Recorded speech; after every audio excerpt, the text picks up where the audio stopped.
Let's talk about Marvel and DC. So I don't know if y'all been noticing, but Marvel and DC have kind of been going through it right now, with especially post COVID. Everybody's trying to say is there superhero fatigue. I don't know if there's superhero fatigue. I think it's just mediocre movie fatigue. So I think if you have an interesting idea regarding superheroes, then people will go and watch it.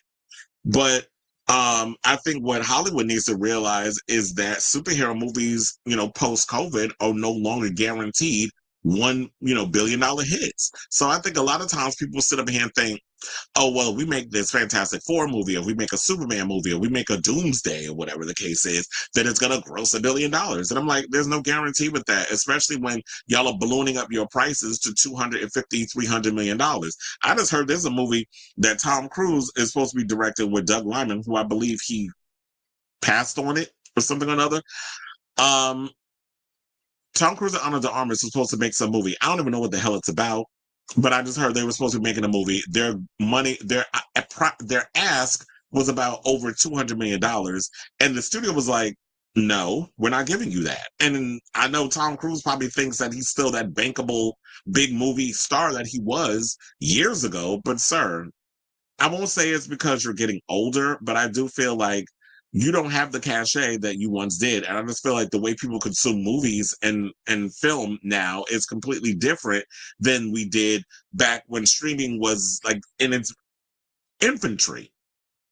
So I happened to come across this video that was on comicbook.com. Well, it's the article on comicbookmovie.com where they were basically talking about this. So they said superheroes are struggling in theaters and not a single one of their movies will come close to $1 billion at the worldwide box office in 2025. It's impossible to deny that superhero fatigue is here and now down to Marvel Studios and DC Studios to counter it. Now it's early days for the it's early days for the DCU, while Marvel Studios president Kevin Feige has talked candidly about how he intends to address the MCU's recent struggles. Still, talk is cheap, and it's the action that's taken in the coming years which will decide this genre's fate. In this feature, we're sharing our take on what needs to be done by both studios to right the ship that, while not sinking, has definitely veered off course in recent years. So one of the things they wound up saying is number five, it's time to make these movies for less. And that was literally what I was alluding to when I was talking about like when Tom Cruise or somebody comes around and asks, could we get $250 million from a studio to make an action movie? And it's like, the fuck you need $250 million for? Like, where's that money going to? Then I gagged when I heard that for Superman, well, David Corn swept making, I believe, $700,000. I get it. He's new. No, he doesn't really have cachet in the industry yet. He's done a couple of bit parts before he got the role of Superman. So I get that $700,000 payday. I get that. So when the sequel comes around, you could ask for more money. Nicholas Holt got $2 million for playing Lex Luthor. I get that because Nicholas Holt has been in the industry for a while. He's been in a lot of films. So therefore, his ask could be a lot higher than a David Cornsweet. Now let's get to the part that really shocked the hell out of me. Now, when I read this article, I heard that James Gunn, who's supposed to be the co-CEO of the DCU and has been doing everything but being the co-CEO, he's been spending more time on Threads and all these other places talking back to fans and debunking a lot of Jeff Snyder scoops, because that is what you've been doing, sir, instead of being out here actually making sure that the DCU ship is on the right path to getting where they need to get. Like, I like when you want to come out and let us know some things, but stop with the nothing burgers or stop addressing every little thing that somebody says out here. But this heifer had the nerve to pay himself, or they paid him, $15 million to direct this movie. Now, what do you need $15 million for when you're directing a movie and you're the co-CEO? Like, what are you getting as far as like a boss? How much you getting paid to be the co-CEO of the DCU alongside Peter Safran? Versus as a director, you're getting paid $15 million to direct a Superman movie? That's insane to me. You should not be getting that paid that kind of money. So when you look at that, is that why that your film was probably what I wonder. I forget how much. I mean, how much? How? What the overall budget for Superman is, and the movie only. I think it's getting close to $600 million, but um, that to me is crazy. Now, number four, they went on to say, so yeah, y'all gotta bring down the prices on people's, salaries. Like I was saying before, as the actors or whatever, I understand $2 million is not that bad versus me paying somebody $25 million as an actor to make a movie. Like that's a lot. Or James Gunn getting paid $15 million to direct a Superman movie, which to me is insane versus the budget and all that other stuff, and then the marketing and all that stuff went into that, and them hoping to recoup that money. So y'all need to reduce the salaries as well as your budgets. And you can make a really good action movie at a reasonable price. Everything does not have to be a $400 million, $300 million, $250 million movie. You can make a good action film for like 100 or 100. I would say between 100 and 150 million. But then you got to think about what's the marketing price going to be. They said events, number four, events sell. Everything else, not so much. So basically, what they mean by event selling, that would be kind of like an event screening. Hence, Deadpool and Wolverine, where they had that, when you had Ryan Reynolds and Hugh Jackman kind of come together. That's an event situation. Oh, you have to go see this movie because Deadpool and Wolverine are in it. Or Barbenheimer. That's an event situation. Or I'll even say this. Most recently, Weapons. Weapons coming out and people being like, I have to go see this movie opening weekend because I don't want to be spoiled on what's in this film. That's another reason to get butts and seats and stuff. So it has to be an event type situation or a reason for, or I even say a screen. Whenever screen comes, everybody knows you got to be in the movies opening weekend because you don't want to know, you don't want people spoiling who the killer or is in the film. Like Robert likes to do whenever, I get information. He loves to just tell me. I'm like, sir, can you please stop spoiling things? It was like with the I Know What You Did Last Summer stuff. He told me about Ray being the killer. I'm like, I did not want to know that what happened in this film before I go and see it. I don't give a damn what people saying on Reddit. I avoid Reddit, I avoid Twitter, I avoid all these other things for a specific reason before you spoiling it for me in this situation. So that's why I go opening weekend. Now, just because you know the tea, keep it to yourself. Don't tell me because I want to be surprised. I want to go on that journey and be able to discover the thing for myself without it being spoiled. That's just a general. So, and then you have, so now they're basically talking about how Deadpool and Wolverine was one because it brought together two of Marvel's most iconic characters, whereas the Marvels, Captain America, Brave New World, and Thunderbolts were streaming follow-ups, and regardless of that, never felt like game-changing, impactful stories. Fantastic Four also has not broken box office records, but it soared higher than those movies because the reintroduction of this team felt like a much bigger deal than other recent releases. But I also think maybe what it was is that um, maybe outside of the hardcore fandom, people just did not care for a Fantastic Four movie. It was like, okay, you're making a Fantastic Four movie, but I don't think people were so excited for this film when it came out. Like, I'll speak for me. I told y'all when I started seeing the trailer for Fantastic Four First Steps, and I remember Superman came out, I was more hyped for Superman. I wasn't all that hyped for Fantastic Four. But then when I started hearing the reviews and everything, everybody saying it's good and all this other stuff, I was like, you know what? I got AMC A-list. I'll go and I'll get me a ticket. I'll go and see it.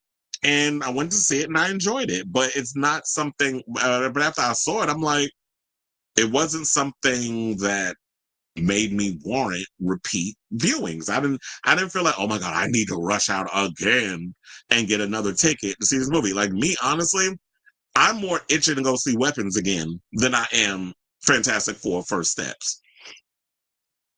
So here's the hope that, with Supergirl and Clayface, because we've never seen a Clayface movie on a big screen or ever, except Clayface appearing in, you know, TV shows, animation, that sort of thing. But we've never seen a Clayface live action movie.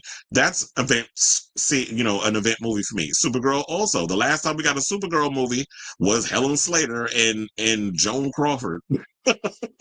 Faye Dunaway as Joan Crawford. But she was definitely playing Joan Crawford in that damn movie, Faye Dunaway. But the movie that came out back in the 80s, like that's the only affiliation we have with Supergirl. And then that stupid TV show that was on CBS and then got picked up by the CW.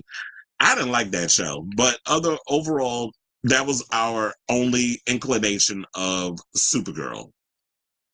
Now, number 3, they said no more streaming. So, streaming basically stemmed, a lot of the streaming kind of blew up because of the COVID-19 pandemic, where they were doing a lot of the day and date stuff, which a lot of people felt like it hurt them in the long run. I mean, it hurt them, I think at the time, but even more so in the long run. But I feel like, yeah, if you really think about it, it has hurt the studios in the long run because now we're still in this whole era of like movies come out 45 days later, it's already on available for digital purchase or whatever the case is. Like the Smurfs is already available, but the Smurfs, nobody went and saw that. So I could totally understand why that's available. But even like certain movies, like at the end of this month, Superman is already going to be available for digital purchase, which to me is insane. I'm like, let it rock in the theaters for maybe like another month or two before y'all ready to pull it. But so I think that's the overall attitude also with people is like, you know what? I want to see this movie, but I already know like in a month and a half, it's already going to be available for me to watch at home. And I got a big screen TV and I got surround sound. I got the big comfy couch and I could just go and prepare some nachos, reheat my nachos. I just want to say that line. If y'all know, you know. I want to reheat the nachos. I want to do all the other stuff and have my junk food and everything, my comfort food around me. I can pause it. If I got to go to the bathroom, I won't miss on anything. Because when I'm in the movies, I always have to take a bathroom break. Luckily, this time when I went to go see Weapons, I did not go to the bathroom once. I was right next to the bathroom too, because where my theater was, it was literally I could just leave the theater, go right around the corner, and the bathroom was right there. But this is the one time, because any other time, if I'm far away from the bathroom, I have to go.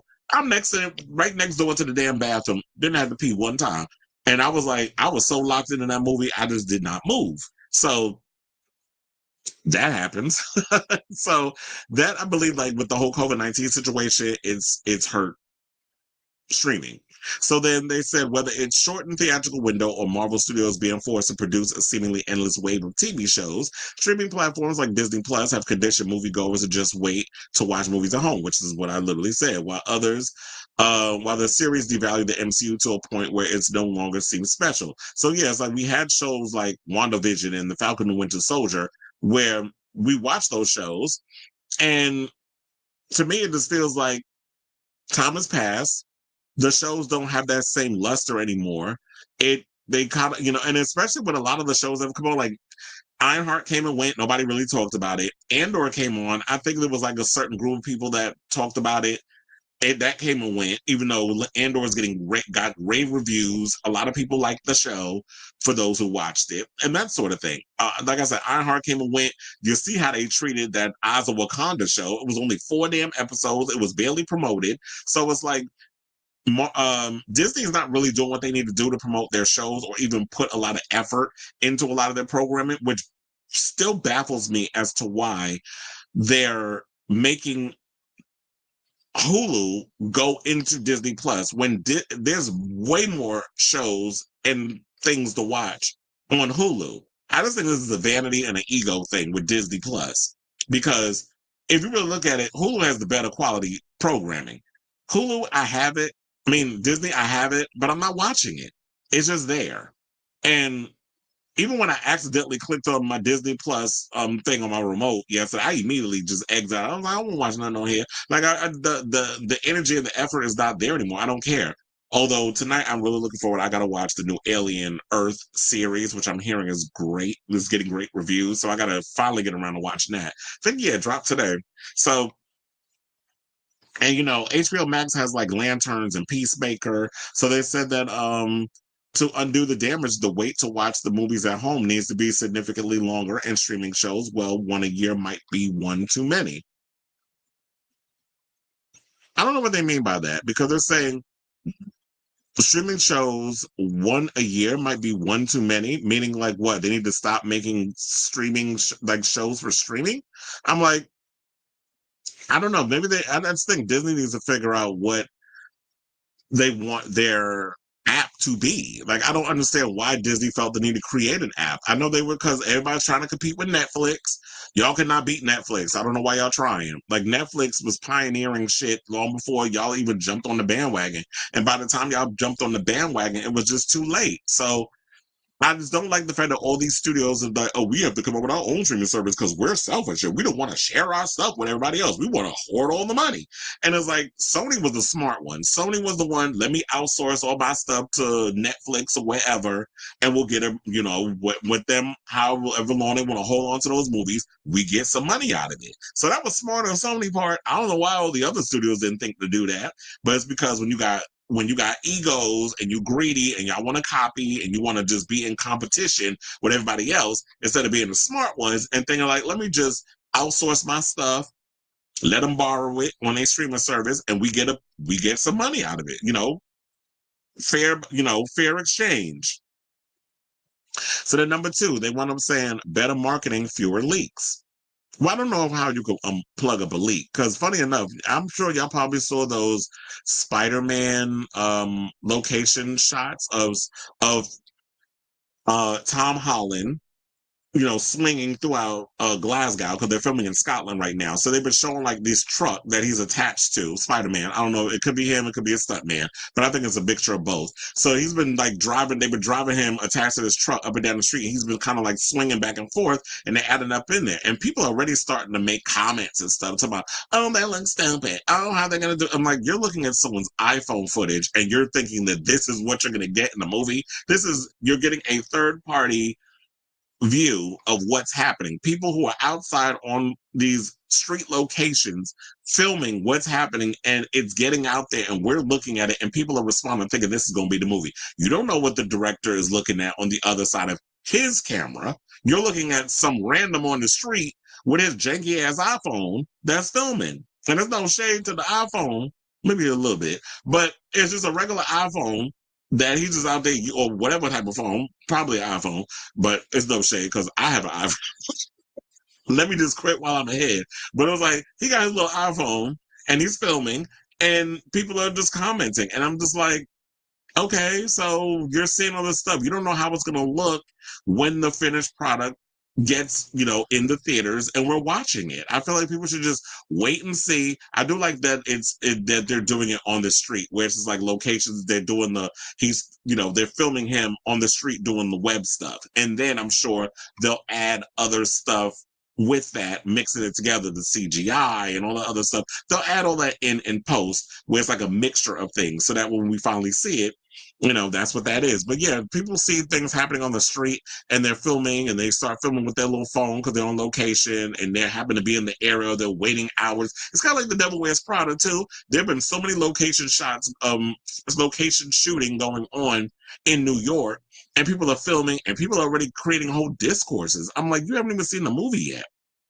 So they went on to say the importance of test screenings is debatable, but in recent years they have led to a surge in spoilers leaking online. We're not just talking about a couple of minor surprises; it's become commonplace for full plot leaks to do the rounds months ahead of the movie's release. If fans have read every plot beatdown that soon, then they're less inclined to go back for repeat viewings.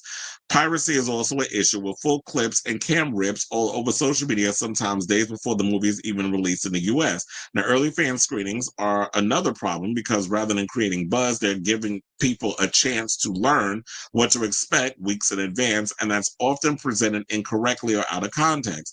Honestly, marketing campaigns in general need an overhaul, because how is hanging Superman above the Shard in London or plastering James Gunn's face over Love Island UK helping to sell tickets? The same can be said for the cringeworthy influencer interviews that see an actor like Pedro Pascal as less about his process and more about the internet calling him daddy. Yeah, that's another thing too. Some of you internet folks, and I'm talking to my peers, I know that y'all probably they're thinking that by reaching out to those people is going to help get butts in seats. But a lot of these people, all they care about is the clout. They only care about meeting Pedro Pascal and say, oh, look who I met. And then it helps it helps you in the long run.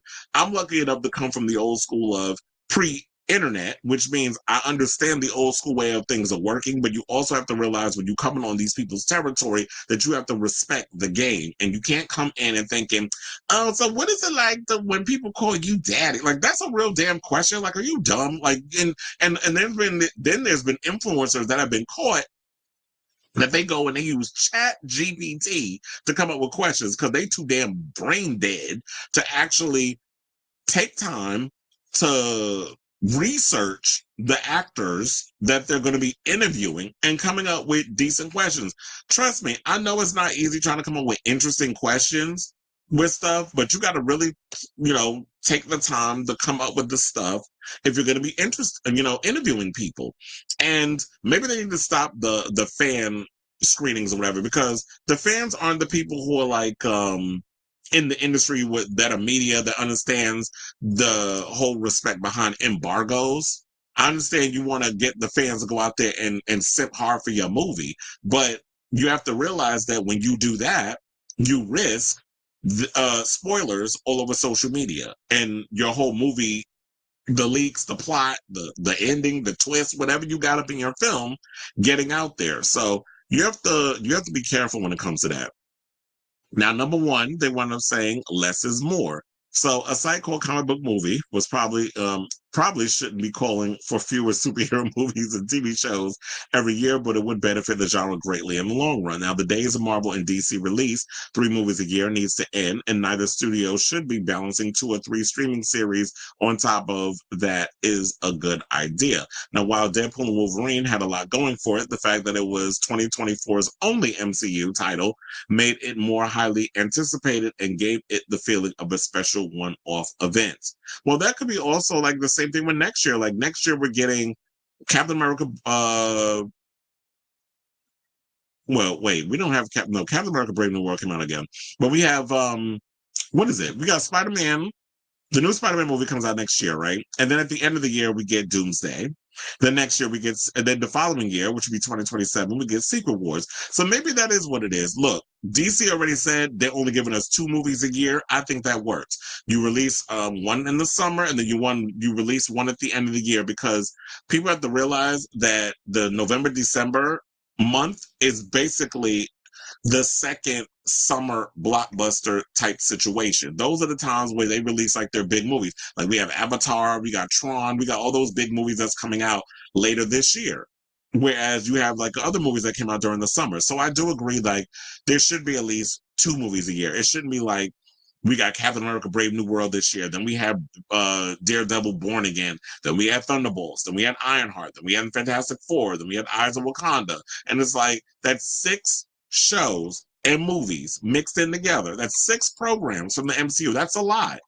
And I think a lot of people are feeling overwhelmed because, when it comes to certain products, some people are like, do I have to, like, even with Fantastic Four, I had people literally some of my coworkers asking, he wanted to go see Fantastic Four, but his girlfriend was like, nah, I don't want to see it. And then she probably felt like, oh, do I have to watch the other Fantastic Fours to know what's going on in this Fantastic Four? And it was like, no, you don't have to watch the old ones to know the new ones. They pretty much do a good enough montage where kind of what, like, to let you know what happened to, the Fantastic Four. So you don't have to go and do that.